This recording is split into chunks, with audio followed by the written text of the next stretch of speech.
We live in a world that is driven by strategy.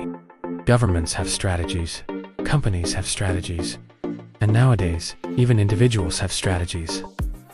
It's all about outmaneuvering others, about being smarter than your competitors, so that you can beat them and get ahead.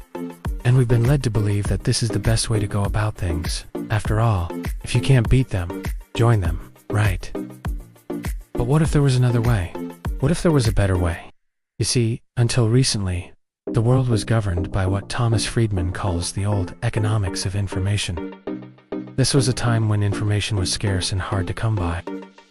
So those who had it hoarded it close to their chest. Businesses carefully safeguarded their trade secrets. Governments jealously protected their military and economic secrets. And individuals saw information as a way to gain power over others. The internet has changed all of that. It has ushered in what Thomas Friedman calls the new economics of information. This is a time when information is abundant and easy to share. Anyone with a smartphone can access a vast storehouse of knowledge at the touch of a button. We live in a world where information wants to be free. In this new world order, hoarding information is not the way to go. Sharing it is. In his book, Thank You for Arguing, Jay Heinrichs talks about how the way we argue has changed.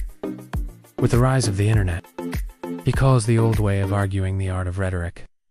This is a style of arguing that is based on persuasion, on using fancy language and clever stories to win people over. The problem with rhetoric is that it doesn't scale.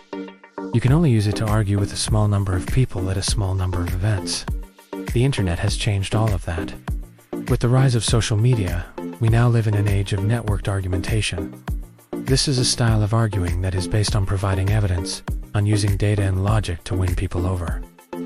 The advantage of networked argumentation is that it scales. You can use it to argue with anyone, anywhere in the world. All you need is a good argument. So here's the bottom line. If you want to succeed in today's world, you need to learn how to argue. Now, before you click off, I know what you're thinking. I don't like to argue. But the good news is that you want to have to be good at arguing to learn how to argue. All you need is a willingness to learn. And that's what this course is all about. Over the next few lessons, I'm going to teach you everything I know about arguing. I'm going to teach you how to construct an argument, how to deliver an argument, and how to defend an argument.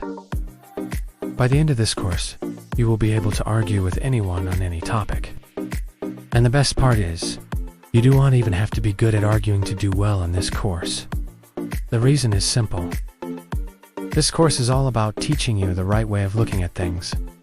And once you learn that, it doesn't matter whether or not you're good at arguing. You just do. And that's the whole point. The goal of this course is not to make you a better arguer. It's to make you a better thinker, because at the end of the day, it's not about arguing. It's about everything else that arguing represents: being able to convince others to see your way of seeing things, being able to persuade others to take your side, being able to influence others and make a difference in the world. And that's what this course is all about. So let me ask you a question. Are you ready to start learning? Do you want to become a better thinker? A better arguer? If yes, then all I can say is welcome aboard. Let the journey begin.